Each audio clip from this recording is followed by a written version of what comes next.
This is the Thoughtful Travel Podcast. I'm your host, Amanda Kendall of the notaballerina.com travel blog. Every episode, I'll share travel tales from several fellow travel lovers, and together we hope to entertain and inspire you, remind you of some of your own great travel experiences, and encourage you to hit the road again soon.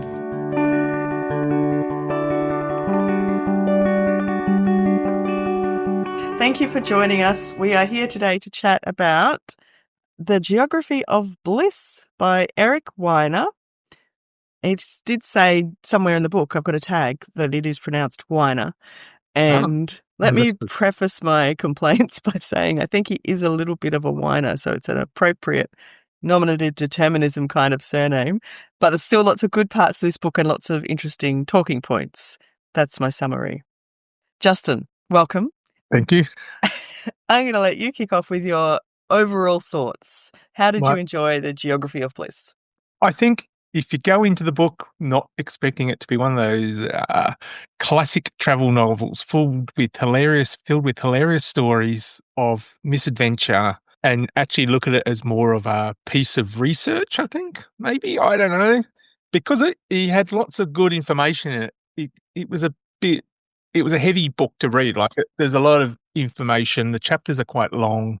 So to digest the book, I found, was the hardest bit in the whole thing. Like, I'd read the whole chapter at night before going to bed, and it'd be 50 pages each chapter, and there'd be a lot of information in there. Some of it great, some of it neither here nor there.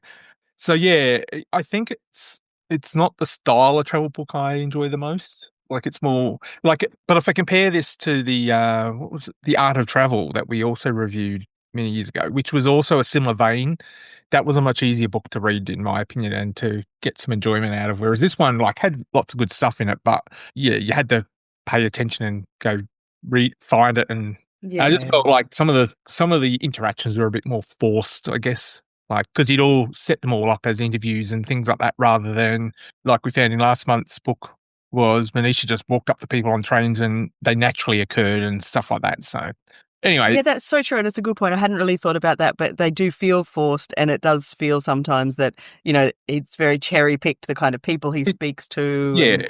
It's very, as you said, it quite feels like I said, it feels like research. But he's researching it and written a book about it. So it's not so much about the travel as much, because of the way everything is kind of planned. And even the fact he started off staying and visiting the university, and that developed that happiness index and stuff like that. So yeah, I feel like he could, I don't know, but I feel like there might have been some ways to incorporate the research with more storytelling and more actual experiences.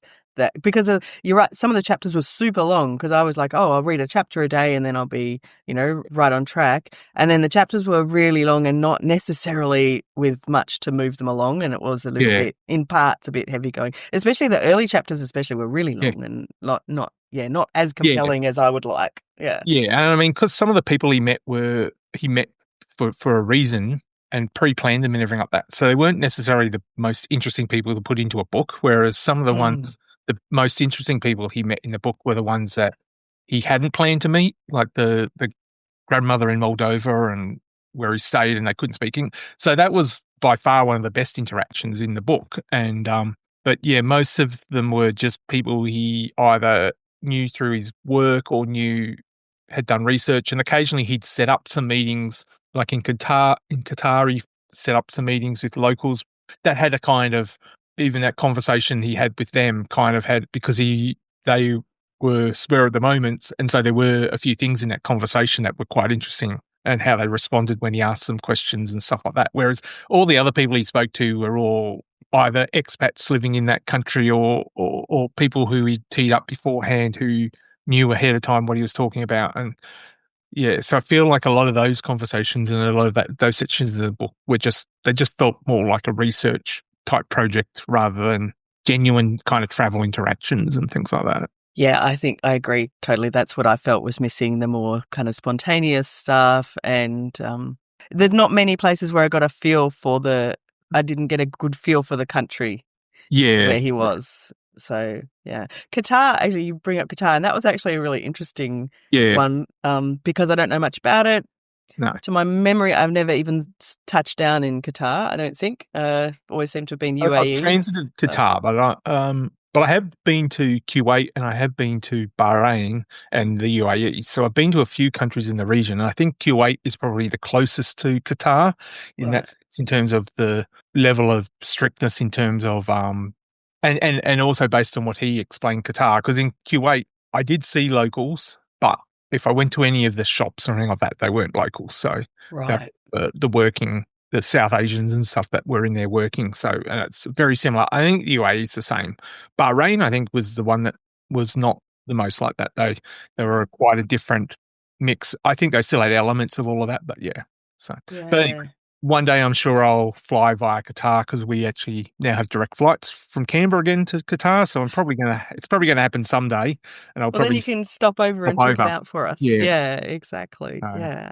Yeah, those like that whole region where obviously there's the very, very, very wealthy. mm, I think I have long thought, because I am not the very, very wealthy, but perhaps, but yeah. I have long assumed that, yes, wealth does not buy happiness. And he does repeat that Mm, frequently, that, once you reach a certain level of financial security, the extra wealth above that doesn't make you any happier, and sometimes the opposite.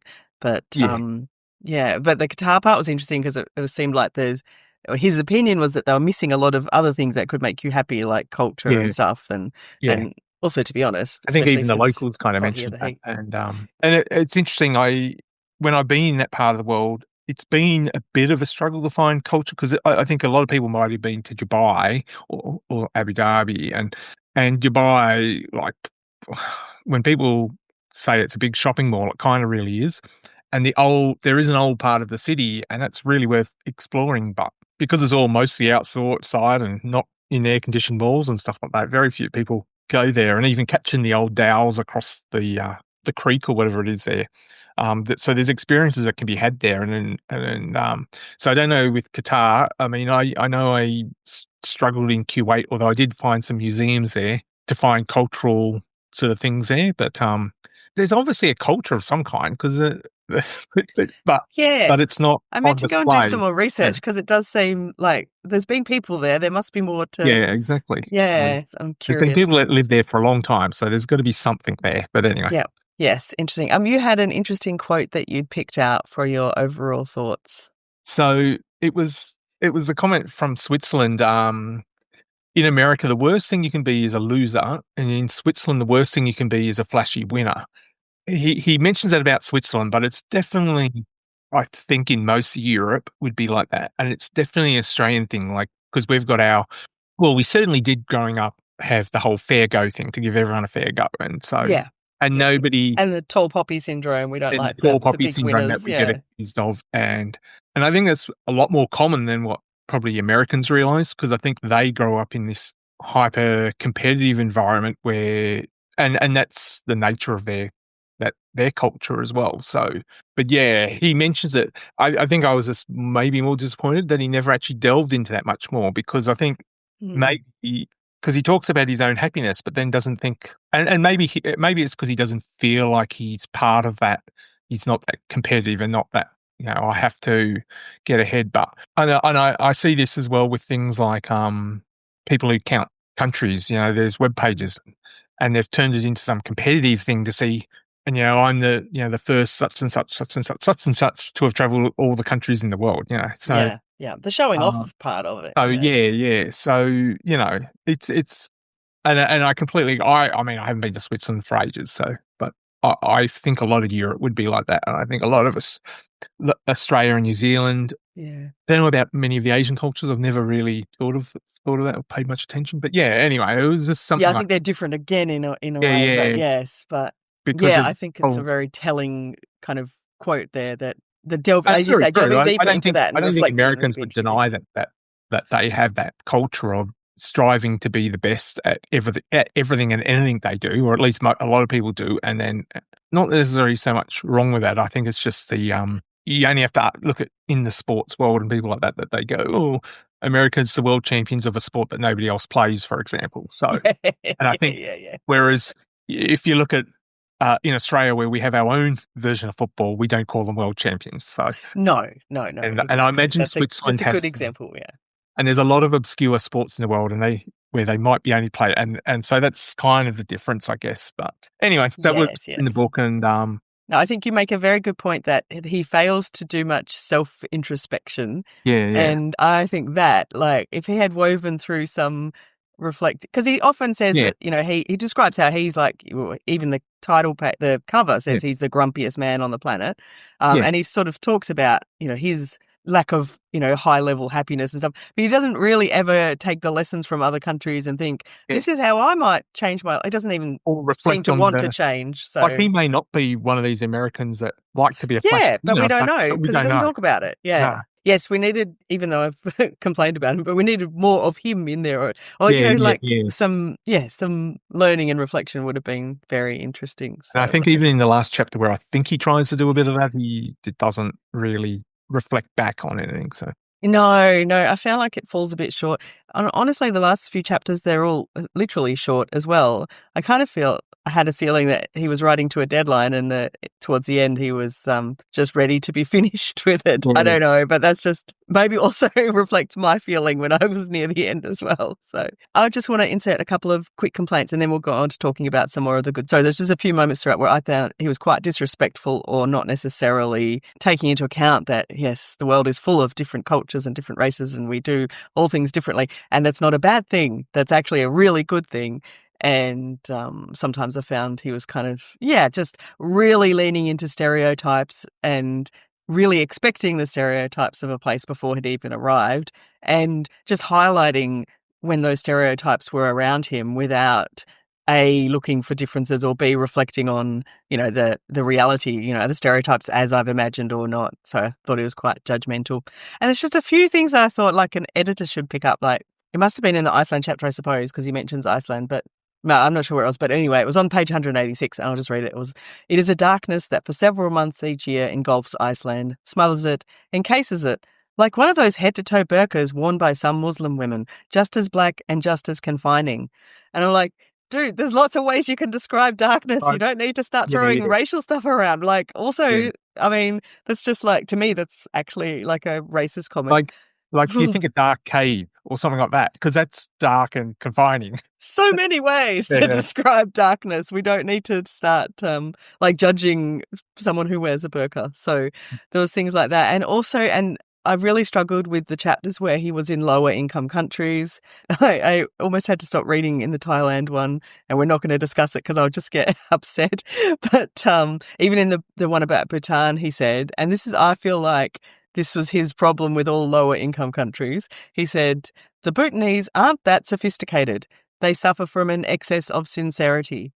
And like, there's so much caught up in that. For example, like probably they're just serving you and being extra sincere because you are the paying guest. But also they're very sophisticated. I have taught hundreds of Bhutanese people here in Australia who've come out to do their postgraduate studies. They are just as sophisticated, if not more so, than everyone else. Like, it's just things like that just made and me. I mean, Bhutan's a place I've been to, and likely, I think I'm going back to next year at this stage. So that wasn't a description I found You didn't valid. come home and They say that, definitely did you? are very sincere. Like, they're definitely, Sure. and the people who work in the tourism industry, they take their job seriously, and because of the rules they had in the past, where basically they were using tourism to fund education and as well, and also to ensure that people earn decent wages and things like that. So the guides and all of that, and to teach English. So Bhutanese can most of them speak English, and I forget what the actual language name is. It's not Yes. Bhutanese, but No, I've forgotten now because I'm going to say that I I think just it's got a realised Z what I was in going it to say was somewhere, but Sudanese. Yeah, it's got exactly. a No, I consonant can't. followed by a Z and then some Yeah. other letters that I probably couldn't pronounce anyway. So the guide I had did his best to make sure that I had a good time when I was there. And, like even down to I'd love to see some archery. And he went and found some archery and stuff for me. Yeah. So, and it's not at all like, I think some people have a feeling like that it was a bit like North Korea where they were minded, but it was so far from that. It was, Yeah. It's completely. the Yeah, experience absolutely. was nothing like that. It was just, I get why people didn't like or don't like those rules, because it makes you pay a certain amount of money per day, and it's not a lot. It's not a super expensive But it's more than a budget trip. Like it's not if a you were budget. like, And I think that is the But I problem. think it's a great setup. I have no Yeah. issue with it, and I And it's think more their people choice. should. They're keeping their culture intact. Yeah, And and the the people landscape who are and the going environment, are, and and the people who are going are experiencing the culture. So to me, there's a level of sophistication in the fact that they just do that. So absolutely, yeah, that's they're right. looking, I think they're it's very trying easy to, to say, oh, they didn't have TV until 1999, therefore they're yeah, unsophisticated. But yeah. like that's not, sophistication doesn't rely on I mean, they're modernity. certainly all on internet now, like, Yeah, exactly. and they They've were when caught I up. went, Yeah. they were when I was there last, which was maybe 9 years ago. And they was on the internet then. And I think I even had Wi-Fi and stuff, which, it's interesting, but I wouldn't have called them not sophisticated. So Yeah. I just felt like that summed up his approach to anywhere that was not a wealthy country. So yeah. I didn't like that. So let's move on to a country that we both love and have been to, Oh, yes. and is not poor, because then he was less Yeah. judgmental about it. So Iceland. So we love Iceland. Everybody loves Iceland, surely. Surely. We hate the cold and really can't get over that bit. But other than that, Yes. there would be some people who'd write that off. But yeah, I think if they visited, they'd go, this is the only freezing cold country in the world I could live in. Yeah, exactly. I would live there in a heartbeat, to be honest. I think not for many years, because the cold would definitely get to me. The winters must be hard. I probably wouldn't want to do too many of those long, dark winters, having grown up in a place with more sunshine hours than nearly anywhere. You have a couple of, this is me. Oh, yes, I thought I was just reading the notes and I was like, I thought the Captain Obvious bits was you, but no, that was me. I thought, that's a good turn of phrase. Good on you, Justin. And I was like, oh, no, hang on. I will use that phrase from time to time, but I didn't in this case. Yes, it sounded like a real Justin thing. But yes, there was a few Captain Obvious things he said about the lack of daylight. But yeah, there was some interesting stuff, wasn't there? So I noted in particular the point he made about the economy stuff. So that Iceland's approach is that they focus more on keeping unemployment low, but they don't mind if inflation is high, because if you're unemployed, that's a selective pain. So, it hurts individuals unfairly, I suppose. But high inflation is a shared pain, and so then we're all in it together, which makes a lot of sense. I agree. If I was running a country, I would prioritize that. And I mean, it's the case now. A lot of Western countries are suffering through that high cost of living from high inflation, and everyone feels it to some degree. Even as I always point out to people, even governments and stuff feel that cost because they've got to pay more for things that they used to pay less for and stuff like that. So yeah, it is. Whether anything gets done about it, that's a different story. Yes. Politics, not travel. So, Yes, exactly. But it was interesting that he pointed it out and connected that with happiness as well. And the other thing, and I didn't know this about Icelandic, and I haven't fact-checked it, but he talked about how, obviously I knew that they love their language and that they're very literate. There's statistics about, I can't remember the proportion, but a huge number of them will be published authors in their lifetime, that kind of thing. They read more books than nearly everywhere. But that as technology changes or new concepts arise and stuff, rather than like many languages I know, they just kind of adopt. Generally, it's the English word, and they just kind of adopt the English word in a way that fits their language. But apparently, in Iceland, they strive to create genuine words out of their language's roots to make them really Icelandic words. So he had a couple of examples, and I'm sorry, I can't pronounce. We'll have to ask Hannah in February about the pronunciation. But for television, it was sjónvarp or something, which means sight caster. And the word for computer, tolva, a prophet of numbers, which is just so, I love that. And I thought that was, I didn't know this, and I think that is a genuine way to keep your culture intact, because you see that in like I see it in Japanese, especially, so many words that are used in everyday life now that are no longer of Japanese origin, so many English words. So, and even the fact they use different alphabet for foreign borrowed words as well in a lot of cases. So, which is something I learned earlier this year, and it was like, okay. Yeah. It's interesting, isn't it? Yeah. I remember when I was living there, I had a friend who was a dental hygienist, and she was telling me one day that while they're, working, there's usually, 2 or 3 people in a room with a patient. They'll often play kind of a game where they try and talk all day without using borrowed English words. and that it was actually really difficult. Like even like, let's go for a beer, biru. It's borrowed from English. And so that made me think of that Iceland is really doing something different. Yeah. A couple of other quick things. They also talked about how a lot of people in Iceland will have multiple careers and multiple, he called it like identities across their lifespan. And that suits me. I love that idea. And I think a culture that encourages that is like, rather than you must, you're trained as an engineer, you must stay an engineer for 50 years, even if you hate it. Like I can see how that could lead to some happiness. And then I love, we haven't talked about it yet, but we also watched some of the episodes of the TV show Geography of Bliss, which is loosely, we'll talk about that more in a minute, but just from that, the Reykjavik mayor who said, Iceland is kind of like a cult. And I thought that is like actually such a good description of Iceland. Yeah, a good cult. Well, at least a good. At least it is until you realise it's not. But yeah.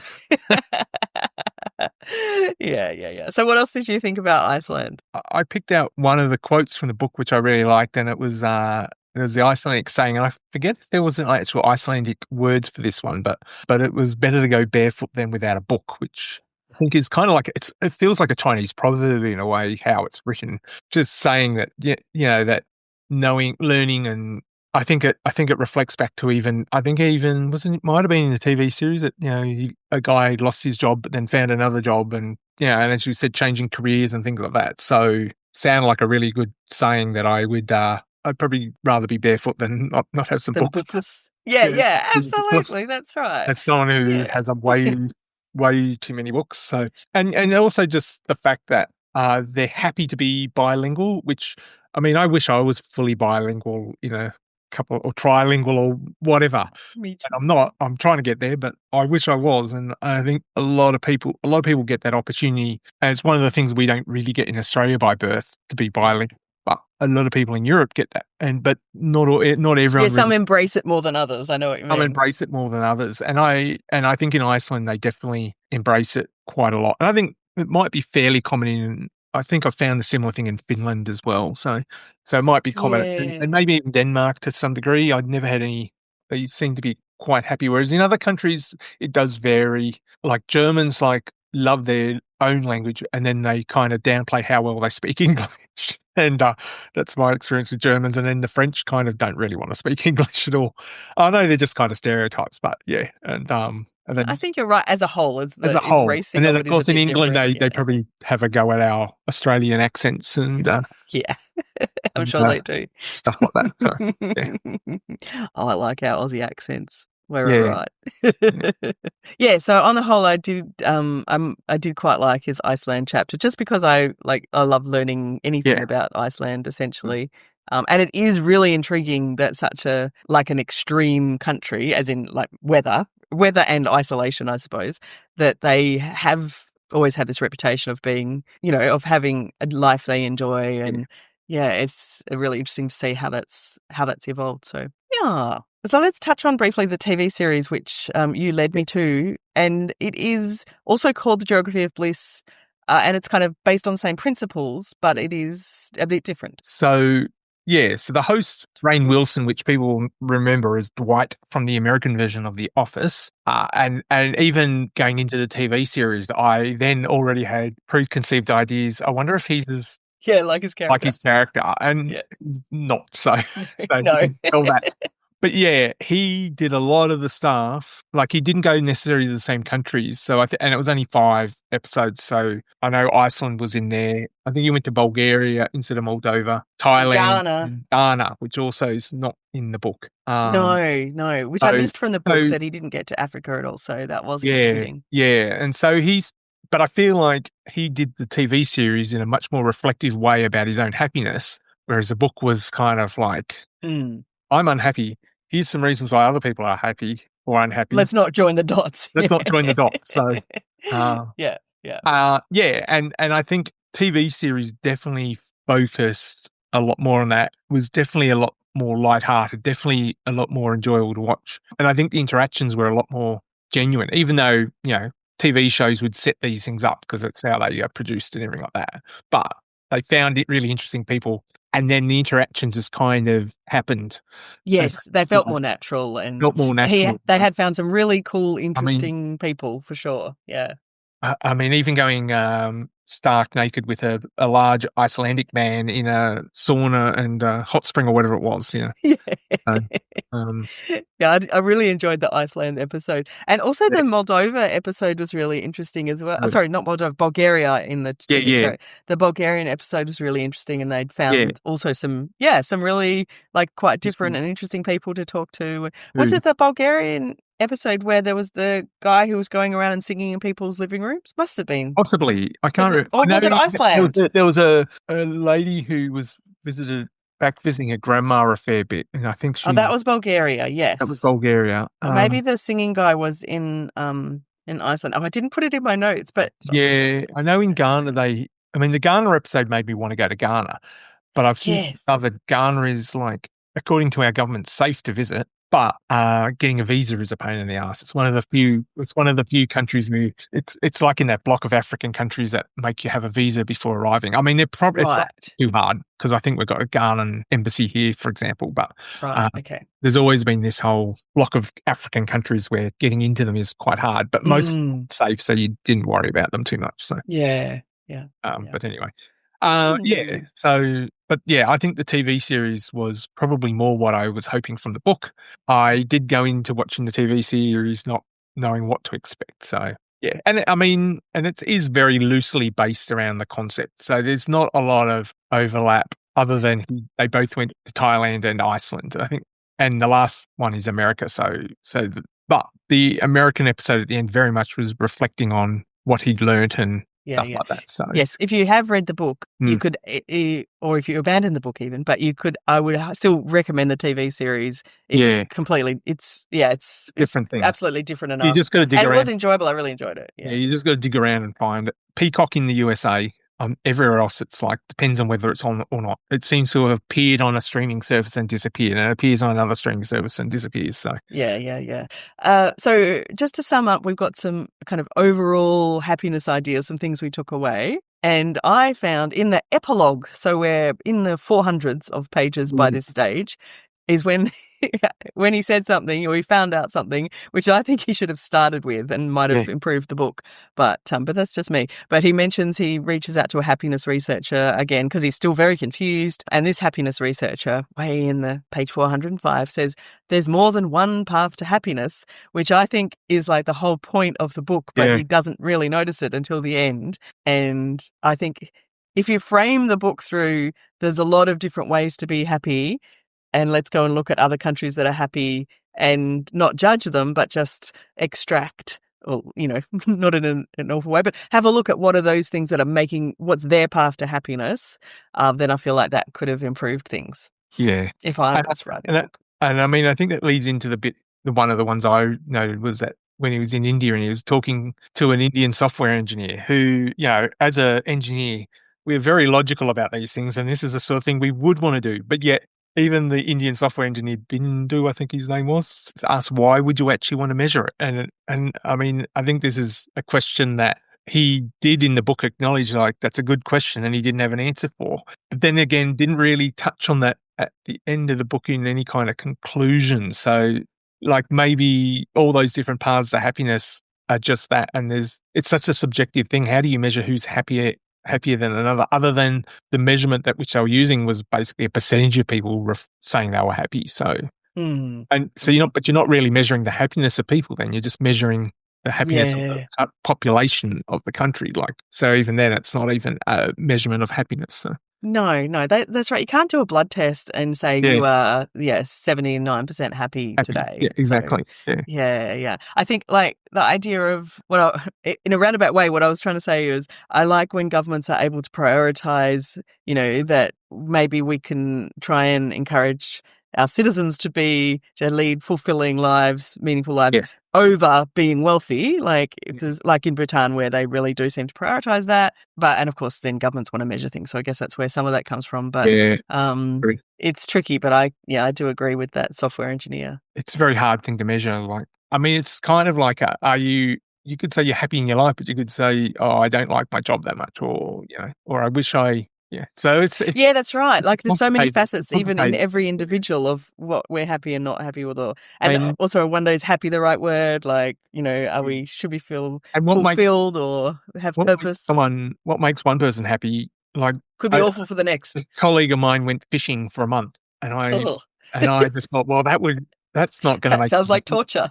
That sounds like torture. Or even within traveling, like people who like Yeah. going on cruise ships or going to resorts, that would make me as happy as doing a trip to some small unknown country in somewhere. So, Yeah, exactly. That's right. Yes, everyone's personal, individual yeah, version of happiness is so varied. So how can we actually compare these things and measure it? Yeah, it's very true. A couple of other kind of overall things that I liked in Switzerland, in the Switzerland chapter, and I think elsewhere as well, the whole being in nature makes us happy yeah. part, which does seem to be kind of scientifically proven. Even if it's, and I think even things like parks, like it doesn't have to be Yeah, you don't have to the be in middle of the wilderness. in the wilderness with wild animals or anything like that. But yeah, that's why I think like places like New York with their big central park there, like people use that park and there's a reason for it. And Yes, and it's very definitely, important. Yeah, definitely where I live, where we're renowned for all the bushland and the parks, that yeah, the happiest people in town seem to be the ones that get out and about and yeah. use the parks and the bushland and stuff for recreation. So yeah, Yeah, it makes intuitive sense, and it seems that yeah, yeah, there's enough research that also proves it. So I think that that's a common thing.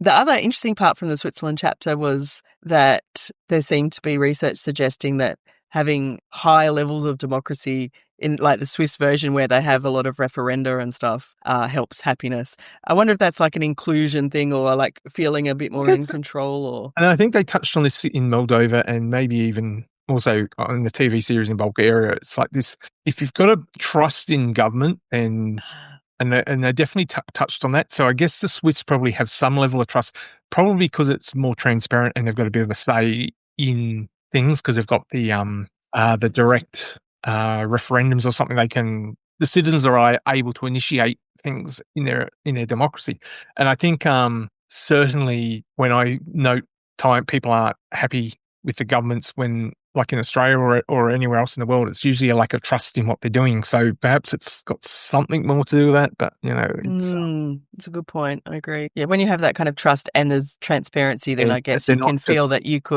could impact that if necessary. yeah, It's yeah, yeah, yeah. yeah, If yeah. things if you feel like you've still got control and you can vote Mm, the mm, government out if you wanted to and stuff like that, then you're yeah. probably not going to have that negative Mm, mm, thing running through your life, I guess. So yeah. In contrast, though, this was in the Moldova chapter, yeah, and it reflects my own experiences. So, in the Moldova chapter, he talked to people about they were not necessarily happier no, after the post USSR times. yeah, And when I lived in Slovakia in the early 2000s, it was the same thing that a lot of people, even people my own age, who had grown up only with yeah, socialism and then had quote unquote democracy for a decade or so, that they still looked back and found there was quite a lot of things in their yeah, socialist life they were happier.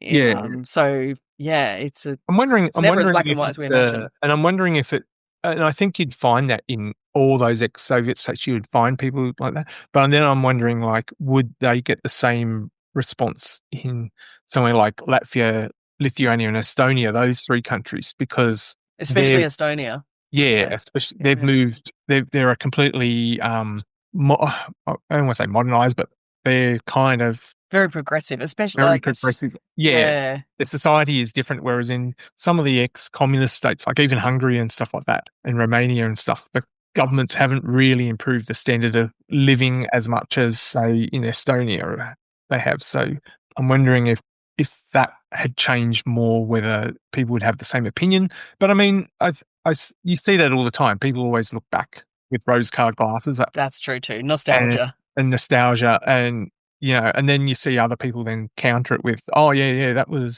so great back then when such and such used to happen as well. So it's very easy to look back on, The just look good at old one days. specific thing. Yeah, yeah, the good old, especially with crime, like, oh, we never used to have crime like this 30, 40 years ago. And that might be the case, but then it also might be the case it wasn't reported as heavily because, so there's a whole, it's Yeah, always hard to know.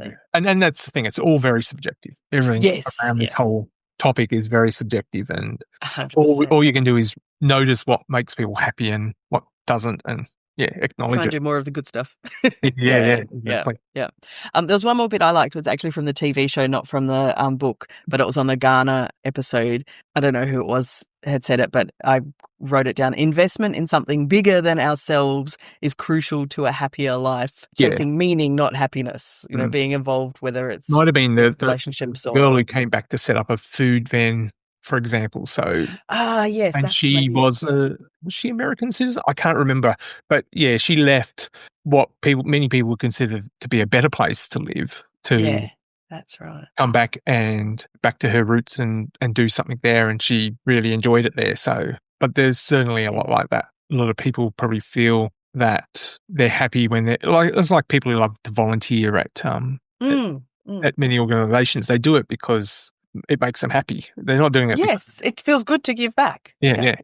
So, you had a good bit from the Thai chapter. yeah, and again, I don't know. I'll try and say my pen lay, which will not be remotely how the Thai say it, but and of course it's written in the book in using Roman alphabet, so not in the Thai script. So and it was basically to just let something go, in the sense that you're not going to be able to change it. Holding on to it is just going to probably make you upset. So just move on, let it go, because you can't do anything about it. It just was something I think I've probably done a bit of this in my own life, in especially sort of the last few years. Like, there wasn't much I could do, like especially during COVID years when we're all locked down, there wasn't much we could do about it. So why get upset and grumpy about it? Because find something else. Change it. Why change?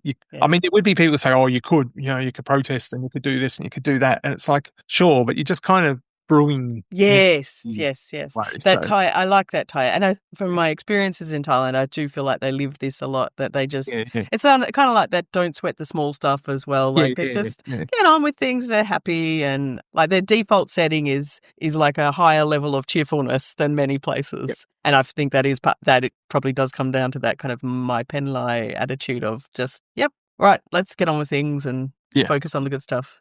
So we're not saying we would recommend this highly, but it was interesting to read. If you've got an interest in the topic, definitely probably worth reading. If you've got an interest in just general fun, lighthearted travel books, maybe not. Watch the TV version instead. And I mean, it was a New York Times bestseller, so people must have found something in it. Maybe. I mean, it was 2008 it was published, so I'm trying to think. Yes, I did try and think, like, had it aged poorly? I mean, I think some of the judgmentals probably, if it was written today, it would be better. But, and I mean, even the fact he's was a foreign correspondent on that, and I've read some books by foreign correspondents that were a lot more interesting. I think I would have probably preferred to read about his adventures as a foreign correspondent. But yes, he sounds like he's had some super interesting and he experiences over the years. Things like that into the book, but it didn't quite. No, but that's all right. I'm just trying to remember someone, Joanna Haugen, who has good recommendations, is a very thoughtful traveller. She told me one of his other books was really, really good. Oh, maybe it was The Geography of Genius, but I'm not sure. 2016, A Search for the World's Most Creative Places. Yeah, I think it was that one. Yeah. Maybe. So, if you can borrow it from the library or or something. Scarred, or something like that. Sure about it. Maybe I'll do the preview in Amazon and read the first few pages. There's lots of research. He does do a lot of like he references lots of resources. He always puts that in when he's talking about it. Yes. So, and mentions, the research and stuff people have done. And so there's a lot of that in the book that would appeal to certain people. Yeah, absolutely. Yeah. And this does appeal to me, but I don't know, the way it was. It just was this was not our favourite. That's a summary. No, I wasn't. Towards the end of the book, I wasn't eager to get back to reading the book, but I did it because I knew I had to finish the book. Yeah. Same. Otherwise, it might be still on my half-read pile. Exactly. Yeah. So. Anyway, the good news is that next book club, I have already read the book, and it is like one of my favourites in a long time, and it's about one of our favourite places. So I'm sure you will enjoy it, Justin. So in February, we will be reading Always Home, Always Homesick by Hannah Kent. We will have Hannah to speak with as well, which is always extra exciting. For the non-Aussie listeners, especially in the US, I think Hannah's not very well known in the US, but has sold well in Britain. But she wrote more than a decade ago, a novel called Burial Rites set in Iceland. It was a historical Icelandic novel. But her interest in Iceland came from her time as a teenager there as an exchange student for a year. And this book starts with that experience and basically tracks her relationship with Iceland. So probably the bulk of it is about her time as an exchange student in a really remote part of Iceland. It wasn't in Reykjavik or anywhere. It was back when, like in Australia, we hardly knew Iceland existed, kind of thing. It was long before we longed to go there. So a really interesting experience. And the book is lovely. And I can't wait to talk about it. So I'm sure you'll enjoy this one, Justin. Yes. Well, I obviously have not read this yet, but I've got plenty of time. Yes. We're not till the end of February, so no. So plenty of time. I look forward to it. And I do love Iceland. I definitely want to go back there sometimes. Me too. If anyone After I read this, I wanted to even more. Anyone looks in the globe, Iceland's literally almost the opposite side of the globe. It's so far from here. Not even really. Although I did work out there's probably a more direct route, because I think they were talking about flights from Australia to Seattle, and then Seattle has a direct flight to Reykjavik. So God, that still makes it sound very far. That's still a long way, and probably from Perth, you're still better off going the other way around. Yes, go west rather than east. Yeah. It's a long way. When I went to Iceland, I think it was Canberra to Sydney, Sydney to Bangkok, Bangkok to Helsinki, and then Helsinki to Reykjavik. So right, yeah. We went via London, but stopped in London for a few days, and then there's quite a few stops there. Yeah, well, it's probably you've got a direct flight to London, so you've got a less hot option. But, yeah.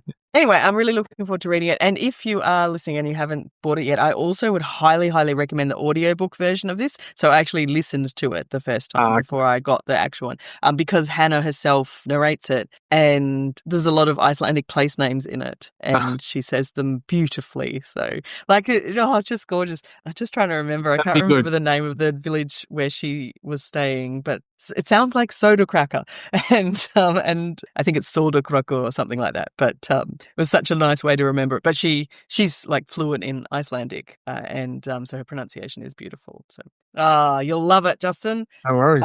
Well, I hope so. Actually, I shouldn't give you. I don't want to build up your expectations too high, but I'm sure I will.